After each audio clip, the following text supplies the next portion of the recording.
back. WNST, Towson, Baltimore, and Baltimore Positive. We are positively into football season around here and all things Vegas and Chiefs and injuries and all that. All of our wise conversations brought to you by our friends at Wise Markets. And this certainly stacks up to be one of those.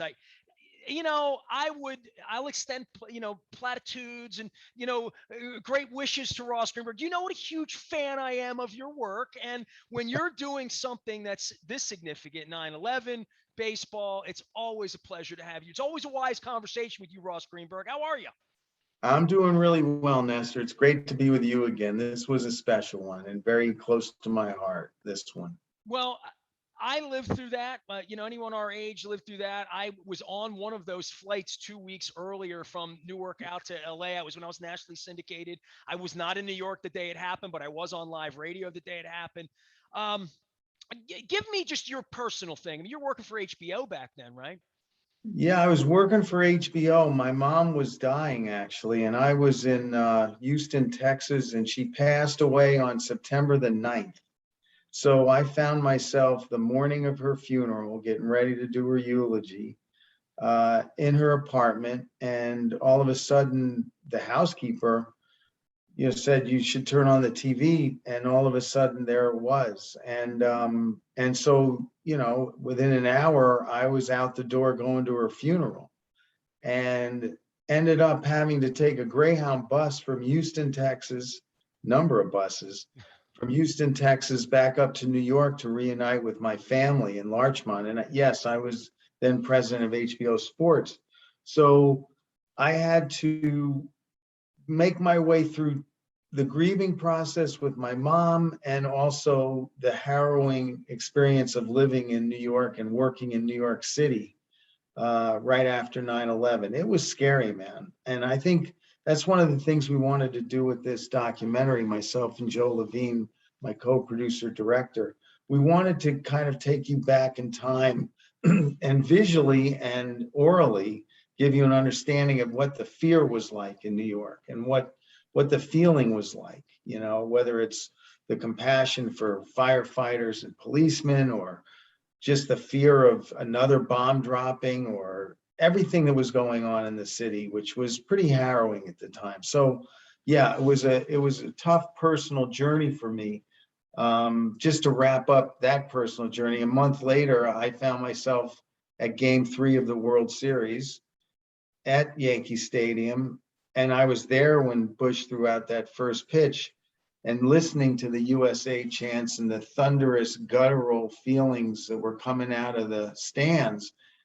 And I realized I was living a documentary. I wasn't just watching a baseball game. I knew this was much, much bigger than baseball. And that's when the seed of the idea for a docu started. And that, then was preceded by a docu we did at HBO called 9 Innings from Ground Zero. But then I got a call from Sandy Montag, one of the great entrepreneurial agents and television executives of our time. And he asked me if I wanted to produce and direct this 20 years later. And I was more than happy to get involved. I re-enlisted Joe Levine, who would help me through the HBO doc. And we set out to make this documentary. Well, it's had a profound impact on my life. My wife was a first responder 9/11 before I knew her. I met her about a year and a half later. She would always point to the hole in the ground and say, I came here and helped put that back together because she works telecom and is an engineer and, was the first trying to get Wall Street back up. And then she gets cancer all these years later. And the circle of the Zagroba Fund and all of the fallout that's happened there, that's impacted me in a way that we didn't realize this till a couple of years ago. So many people, but I was at that game with you, Game 3. I was there when Bush threw out. I was syndicated then and working at Mickey Mantle's in Midtown, and wondering what was going on 50 blocks away, right, or 60 blocks away. At that point in time, I was around sports, right, and sports shut down. And other than the plague last year, in our lifetime, we both are connected through sports. Sports never shuts down, right? I mean, Kennedy, we heard, sports never shuts down. The shutdown of sports, the shutdown of the country. I remember being at a Journey concert in York, Pennsylvania on like the 12th or the 13th. And the only reason they did the concert was because they couldn't leave because planes weren't flying and there were no planes in the air. All of the fear for America and the antithesis of where we are together in a division, right? I mean, it felt like we sort of came together to take care of each other in New York and Pennsylvania, DC, everything that had happened. But my entree was always sports, right? So I was around the Yankees a lot then. I was around the players in the World Series at that point, trying to put that together. But also Jim Fossil later in life became a friend of mine, Mm, coaching here and all that football represented when they came back mhm, and saw the fires, all of mm. that. Sports was a real tying, unifying piece through New York. And having been there Yeah, during that period, and you were there, people looked to yeah. sports for some leadership in some way then. Yeah, it's really about the fact I figured this out while doing this documentary. Sports enabled 60,000 people to gather at a stadium, right? And also millions watching on television. So it's a very communal enterprise, an entertainment vehicle. And so it as a backdrop, it then can be utilized by the President of the United States in throwing out a first pitch to kind of signal to the American public, hey, I'm not afraid to walk out to this mound and throw a pitch. So don't you be afraid. And we're going to get through this together as a country. And then you had all those magical moments where 60,000 people could cheer in unison. You had all the USA chants popping up all over the country at stadiums around the country. And those were coming through on television for those that were watching at home. So it became a backdrop for a unifying force for the country.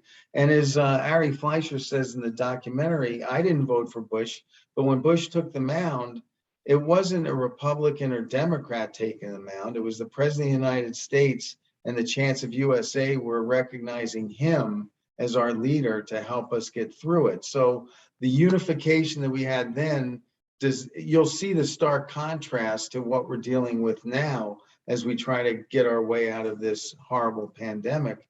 And there's this non-unity, this division in this country over whether you should wear a mask or get vaccinated, which is bizarre to me, because maybe this kind of a document, looking back at history, people can learn something that everyone should be wearing masks, everyone should be getting immunized.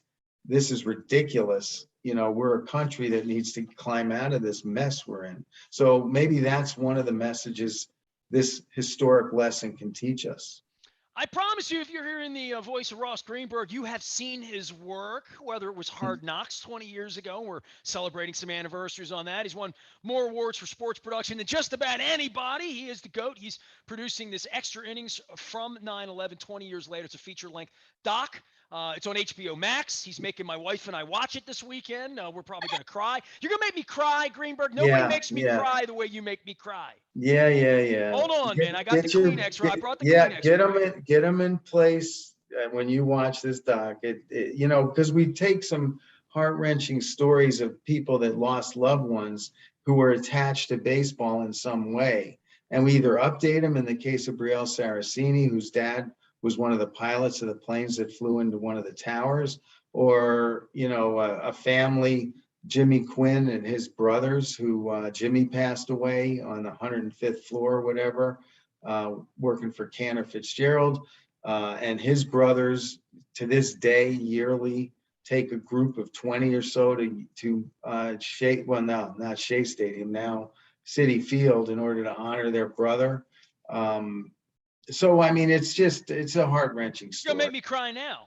Yeah, I always get choked up when I start thinking about the Tino Martinez home run in Game 4, and then the Scott Brosius home run back to back the next night. Well, that makes you a Yankee fan, is what that does. That Yeah, brings a that tear to your Yankee eye. fan. That's Yeah, I that yeah, makes me yeah. cry Well, too. also I get choked up on Piazza's home run too.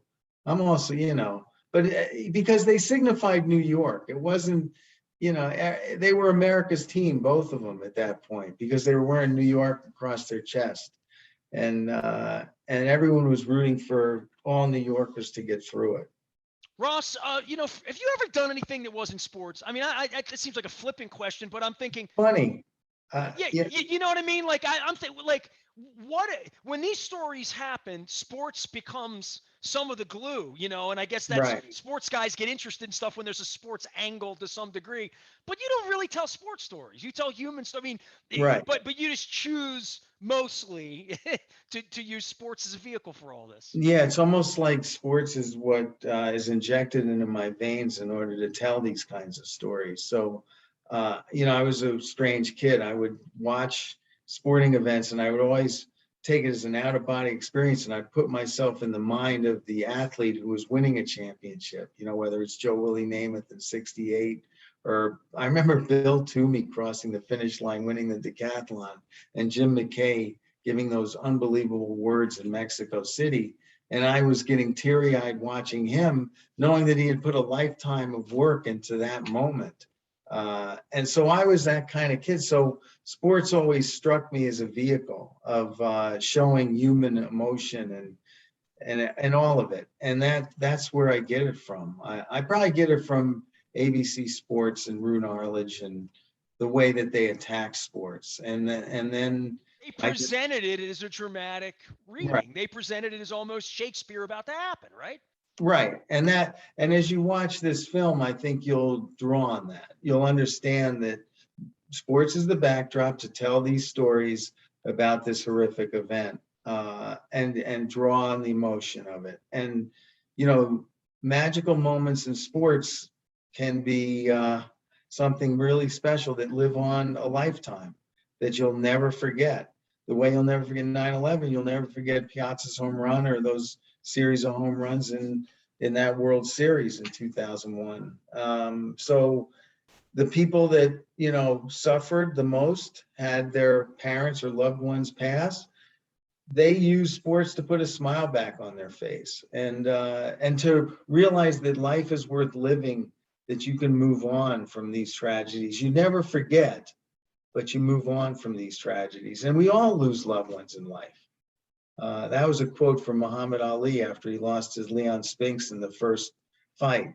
He was in the locker room and he said, we're all going to lose it in life. We're going to lose our mothers, our fathers, but the true champions are the ones that get through it and pick themselves back up and win again. And that, he was amazing. And that quote really sums up the feeling that you want to project after doing this doc. Well, leadership at the heart of this, right? Whether it's Torre and Valentine then, and I know Rudy Giuliani's gone through several metamorphoses since then over 20 years, but the leadership that's shown in those moments, and I would say during COVID, we all looked at governors, mayors, Right, leadership, business right. leaders, wherever it is.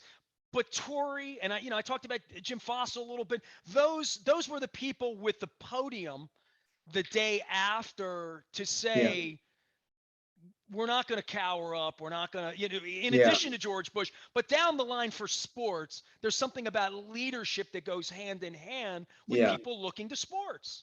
And Torre and Valentine, because Sandy Montag, when he called me and said, do you want to do this? He said, look, I've got Joe Torre and Bobby Valentine attached as executive producers as well. So I talked to Joe Levine, and the idea was to put them center and front and center and have them as our guides through the entire story. So we did very long interviews with each. And then we also had them open and close it from the monument that's erected at Ground Zero today. And they were just wonderful to work with. I've known them for years anyway, but with all the old clips that we compiled, you saw their leadership come I through. remember their leadership. You Yeah, know what I mean? Literally, when I yeah, saw their name, I didn't know you built the whole thing around them, but yeah, that we're thinking alike here because yeah. literally all I can remember, I don't remember what Bernie Williams, I mean, I maybe remember home run or remember a Mm-hmm. sports clip, but when I'm talking about things that were said that Mm-hmm. moved people in a direction of, I'm not going to hide in my basement, Mm-hmm. right? Mm-hmm. Mm-hmm. Those were the voices. They really were. Yeah, and they're the voices of the doc. And you'll see it come through loud and clear. It was Bobby Valentine that was in the parking lot pulling all those goods out of those trucks and getting them to people that were doing relief, like your wife, in at Ground Zero. And it was Joe Torre talking to that team after they had beaten the Mariners in 5 and were on to the World Series, and saying, you did this for New York. And you could see, and he knew the cameras were on him, and you could see that he was mounting a different kind of leadership that he had previously as a baseball manager. So You're right. They were front and center then, and I made them front and center now. Well, it's been 20 years, and it look, we're not in New York. It doesn't come back to me, and when it comes back every year, I find it to be a little macabre. You know what I mean? That every year there's some, I don't want to say celebration, but some sort of demarcation that takes you back to a very dark time. And just as I'm talking to you, I'm thinking about the FDY hats, right? Yeah, Mhm. you know, the hats they wore in the dugout. That was, it's been a while since I've seen that image, but that's an image I think we need to see again. Well, you're going to see plenty of it because we tell the in-depth story of how that came to be. That just didn't happen out of the blue. I don't even want to give away the Oh, story. please give it Bobby, away. Make them you watch. want Come it? on. Yeah, I'll make them want. So we did tell that story of how that came to be, and there was a little bit of a rough moment in them wearing those hats. Major League Baseball was not, infatuated with allowing them to wear those hats. I'll leave it at that. But they wore, Bud, come on. Be a little more pliable. We've had yeah, a tragedy here, Bud. Come on. yeah, You yeah. know. So that's what happened, and lo and behold, it became a very important signature for the event and for the team rallying around baseball to make things change. And the one message, Nestor, that's really important in this film. Yes, you're going to cry, but it's not a terrible cry because what it does is it just kind of shows your love affair with getting back from tragedy and getting away from the horrors of what happened and sending a message of hope. Hope is probably the biggest takeaway I hope people will get from this film, rather than just brooding in the 20 years of sadness. Yes, it's a very sad moment, but there is hope that you can still live your life. And that's the message we wanted to deliver. Ross Greenburg is here. You have seen his work on HBO, former president there, but also lots of boxing, lots of documentaries, lots of hard knocks. I said to my wife today, I was trying to think of all the things you had been involved in because of her connection through 9/11 and your connection through 9/11. And I started to say, I think he did 61. We used to show that on the, and I went through all these other things.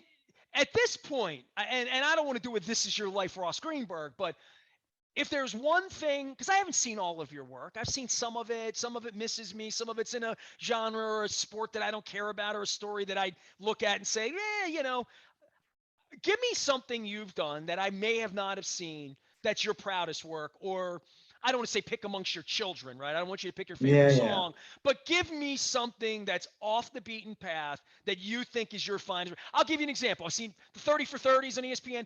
I tell everyone they need to go see the Colombian soccer one. Like that's the one I thought, wow, that you probably don't know that story, but the two Escobars, I think. Give me your favorite doc of yours. The two pieces that I think will live on forever are probably the two features I did, which is 61, which you mentioned, the story of Mantle and Maris in 1961, which I did with Billy Crystal, pulled him into it, and we're really proud of how that turned out. And also What you did Miracle. with Tiger Stadium, that's all I can Yeah, say. Amazing. that was at Tiger Stadium. And we had some Baltimore Orioles in there, remember? Hoyt Wilhelm. But because he almost hit his 61st in Baltimore, I'll remind you. But the fact is that and Miracle will stand the test of time, the movie Miracle. And Do You Believe in Miracles, which was the documentary that spawned the movie Miracle, those two were very important and I'll hold near and dear. Now, one film that we ended up making three films, but the first, When It Was a Game, which we did in 1990, which there are probably a lot of people watching who are going, what was When It Was a Game? It was the story of baseball from the 30s through the 60s in living color. That we had compiled from people's attics a bunch of color footage of baseball in its earliest days. And we tried to give people a feeling of what baseball was back then.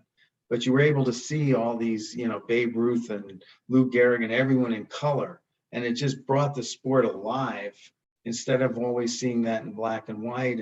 And we did a really long, painstaking effort to really give you an idea of how the game was played and what was done on the field during those days, whether it's, the spikes in the air as you hit second base, or leaving your gloves on the field in between innings, and you march out to shortstop and pick up your glove that was lying on the field. Just strange things about the game. But Kind also of like guys standing on second base in the 10th inning in 7-inning games. Kind of like not that. that, Not yeah, that strange. that didn't exist. No, No. not that Just making it. strange. But it really changed the way we did sports films. It changed the way I did sports films. So it was a very important one. But, Magic and Bird was really important documentary that we did. There